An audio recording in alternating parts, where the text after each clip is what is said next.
I walked into the lawyer's office and walked out erased. Have you ever walked into a room expecting justice, only to leave feeling like you never existed? That was me, sitting in a stiff-backed chair at the lawyer's office in Portland, Maine, listening to the reading of my father's will.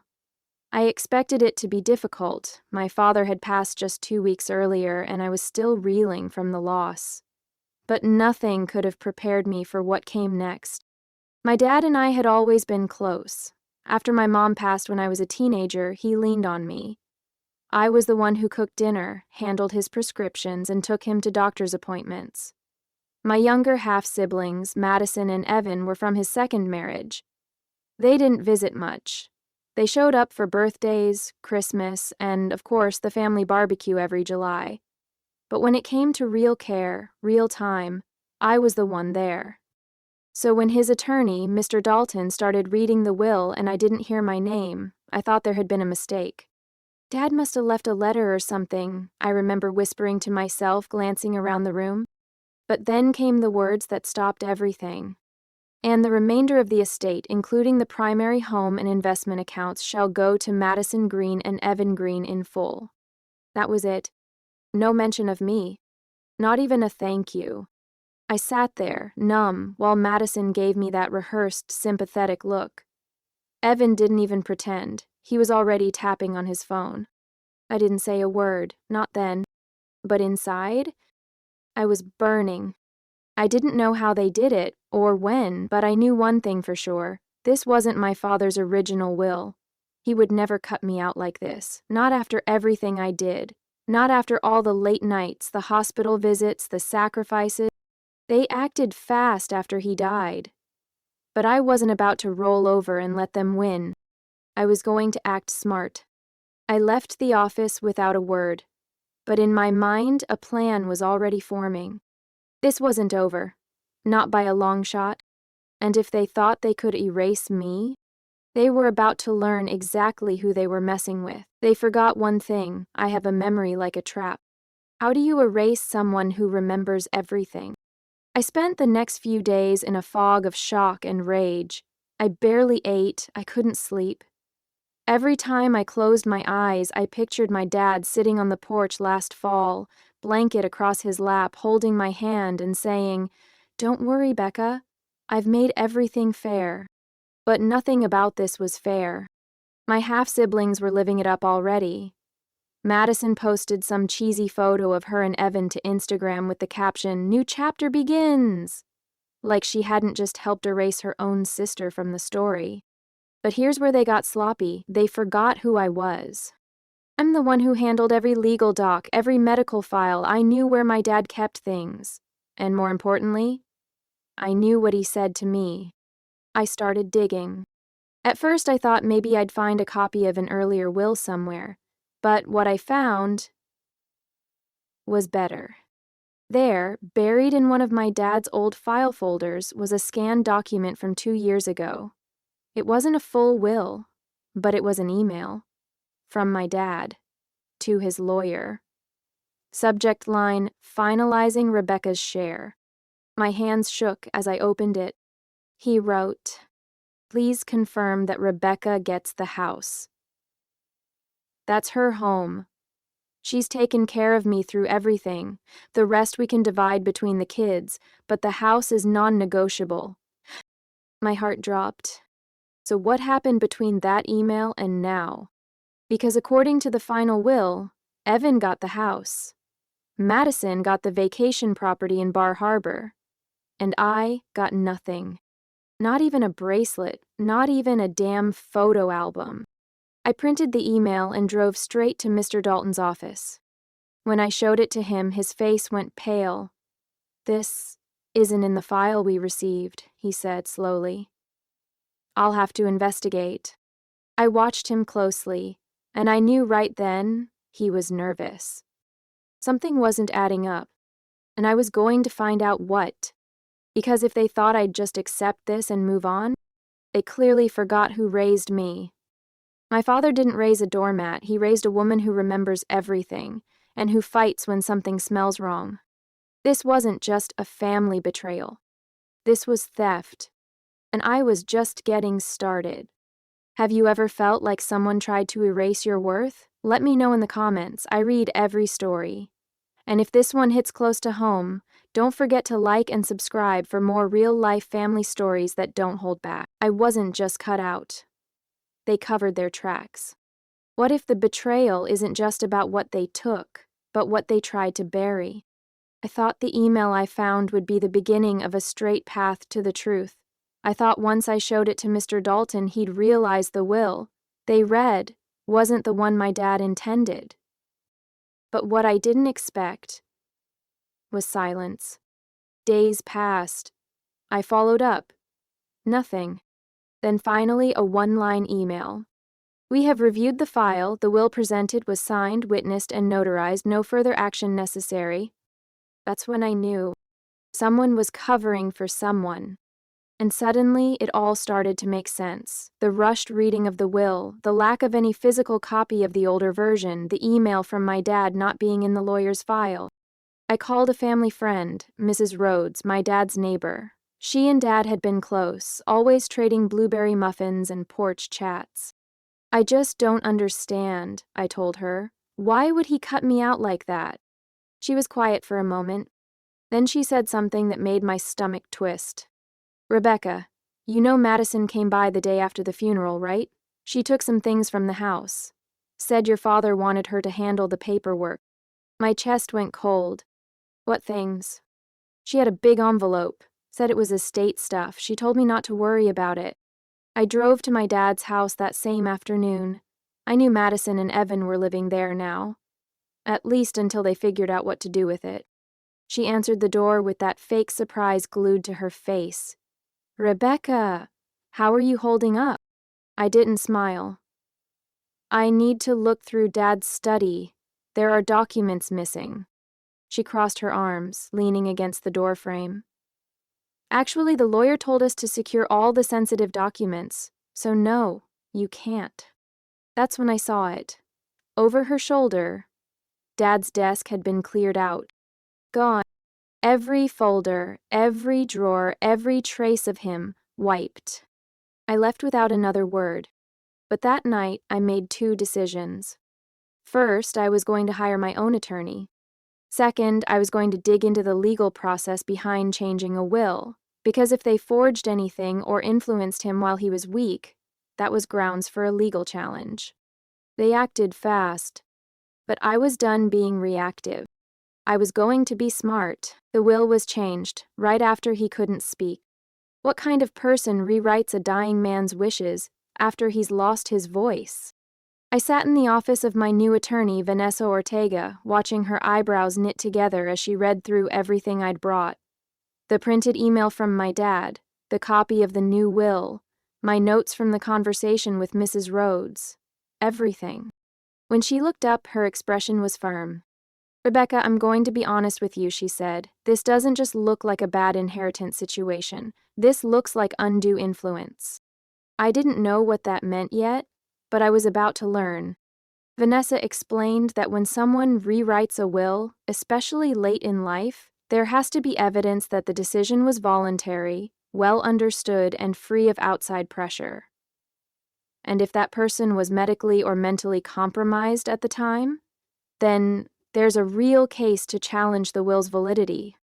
And here's what hit hard. My father had a stroke 2 months before he passed. It affected his speech, slowed his cognition, and he was under medication that made him confused and tired. I knew it. I saw it. And guess who suddenly started showing up more often around that time? Madison and Evan. They went from ghosts to daily visitors overnight. And guess when the will was updated? 2 weeks after the stroke. I couldn't believe what I was hearing. It wasn't just betrayal. It was manipulation. They waited until he couldn't speak clearly, until he was too weak to fight back. Then they slid a pen into his hand and rewrote everything to favor themselves. Vanessa leaned forward. If we file a petition to challenge the will based on undue influence, the court can freeze the assets while the case is reviewed. It was the first time in weeks I felt like I could breathe. Do it, I told her. I want to fight. So we filed. Madison and Evan got served 2 days later. And the reaction? Exactly what I expected. Madison called me. "Why are you doing this?" she whined. "This is what Dad wanted." I laughed bitterly. "No, Madison. It's what you wanted. And you just thought you'd get away with it." She hung up. But the panic in her voice told me everything. They thought they won because they acted fast. But they underestimated what happens when someone like me acts smart and refuses to back down. Ever seen someone take advantage of a loved one when they were vulnerable? Drop your story in the comments. Someone else out there might need to hear it. And if this story's hitting hard, hit like, subscribe, and turn on the bell so you don't miss what happens next. They forgot about the one person who knew everything. You know what's stronger than a forged will? A witness who saw it all. The probate court put a temporary freeze on my father's estate within a week of our petition. That meant Madison and Evan couldn't sell the house. They couldn't touch the accounts. Suddenly, the power trip ended, and I could almost hear them scrambling. But legal filings weren't enough. I needed something concrete, something that would prove they didn't just update the will, they manipulated it. So, I started retracing everything. Who was in the house when the new will was signed? Who witnessed it? Who notarized it? That's when I remembered a name. Clara. She was a part-time caregiver who started coming around after Dad's stroke. Sweet woman, soft voice. She always brought him herbal tea and crossword puzzles. I hadn't seen her since the funeral. I tracked her down through the agency that placed her and asked to meet. We sat across from each other at a small cafe in Augusta. Her hands trembled slightly when she held her cup. "I don't want to get involved in a family matter," she said at first. I leaned in. "Clara, I'm not asking you to take sides. I'm asking you to tell the truth." She hesitated, then sighed. "I was there the day they had your father sign the new will. It was strange. He didn't seem to know what he was signing. He was slurring, nodding off. I tried to speak up, but Madison said he was having a bad day." My heart dropped. "Did you see who brought the will?" She nodded. "Evan. He said the lawyer had drafted it already, but there was no lawyer present, just Madison, Evan, and a notary they brought with them. They rushed through everything." Clara wasn't a lawyer. But what she witnessed? It was damning. She agreed to sign a statement. Vanessa called it a supporting affidavit, and it could help prove undue influence and lack of capacity. We filed it with the court the same week. And that right there was the shift. From that moment on, we weren't just fighting feelings, we had facts. And Madison knew it. I saw her in the courthouse parking lot a few days later. She didn't smile this time. Her eyes flicked over me like I was the problem. "You're going to tear the family apart over a house?" she snapped. I looked her dead in the eye. "No, Madison, you already did that. I'm just holding you accountable." She turned and walked away.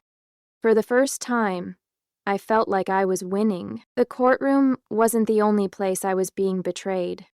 What do you do when the person standing next to you is holding the same knife in your back? The day of the first hearing finally arrived.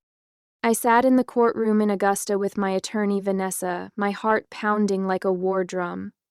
Across the aisle were Madison and Evan, dressed like they were walking into a fashion shoot, not a legal fight. Their attorney tried to argue that the will was legally binding.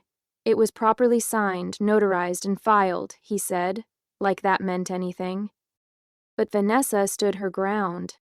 She presented Clara's affidavit. She highlighted my father's stroke timeline. She pointed out the sudden shift in the will's contents.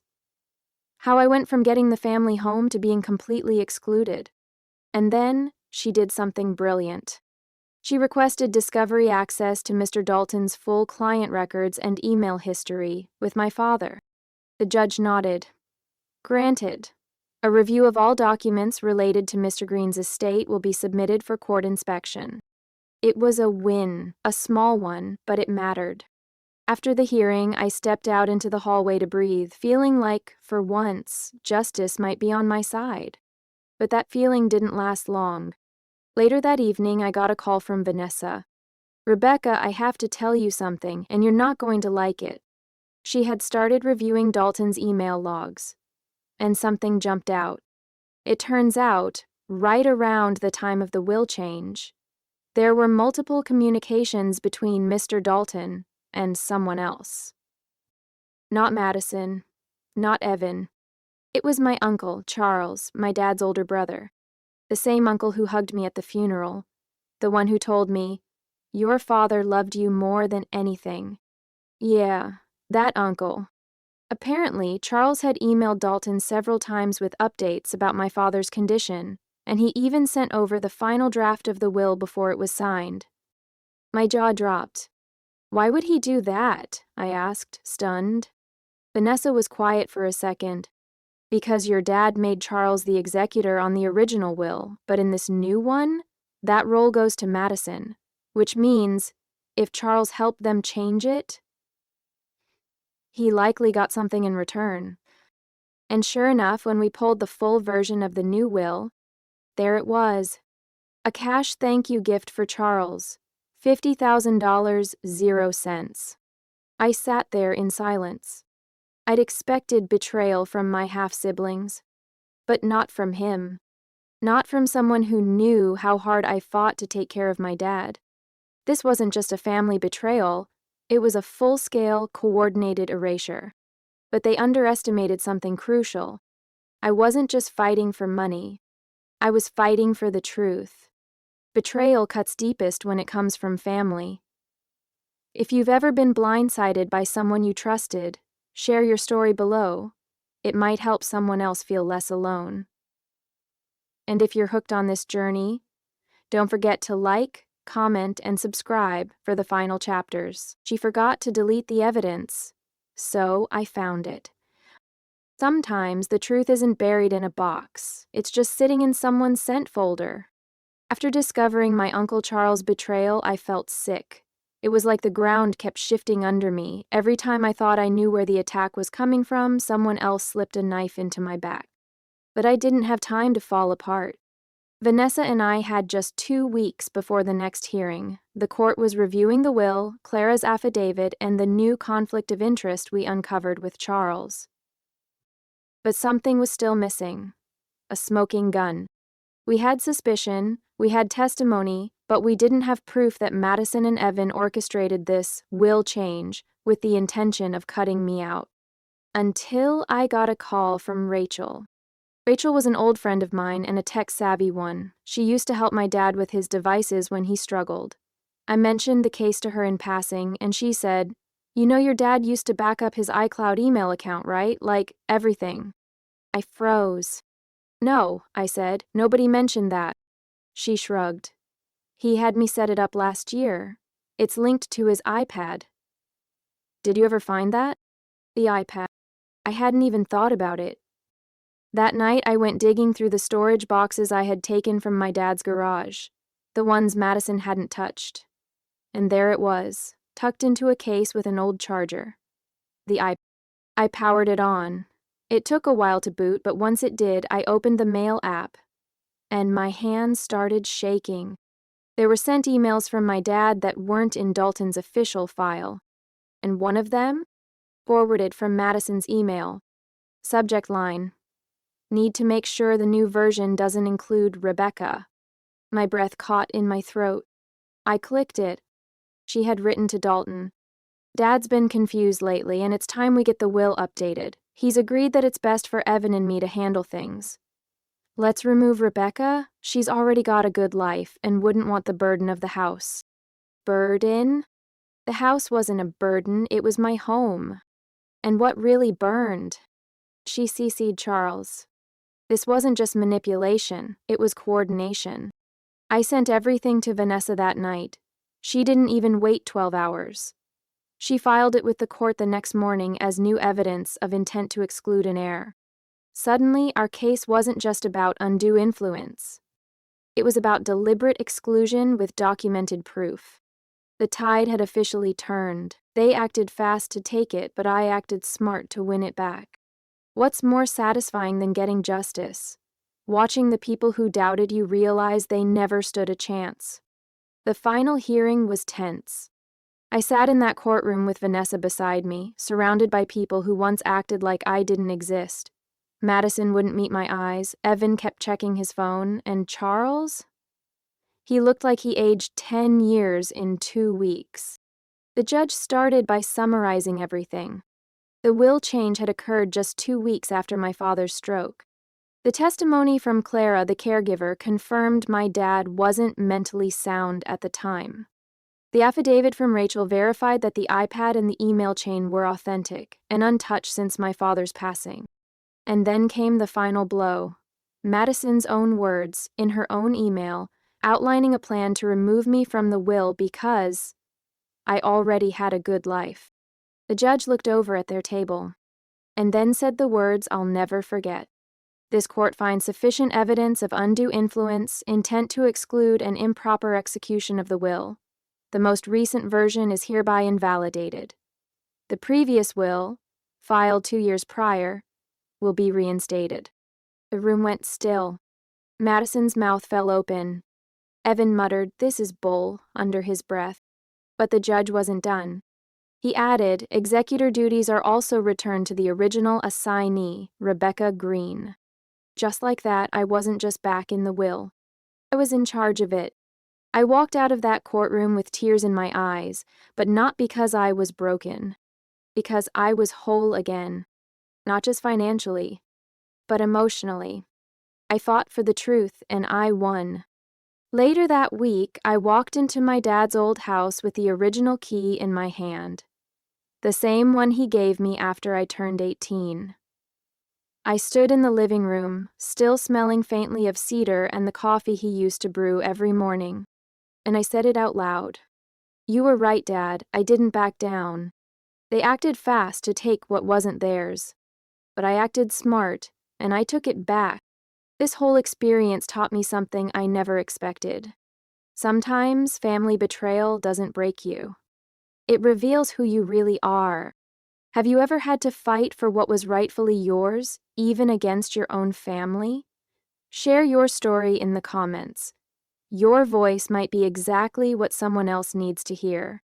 And if this story moved you, hit like, subscribe, and turn on notifications for more powerful, true-to-life family stories. Because some battles are quiet, and some victories are loud enough to echo for generations.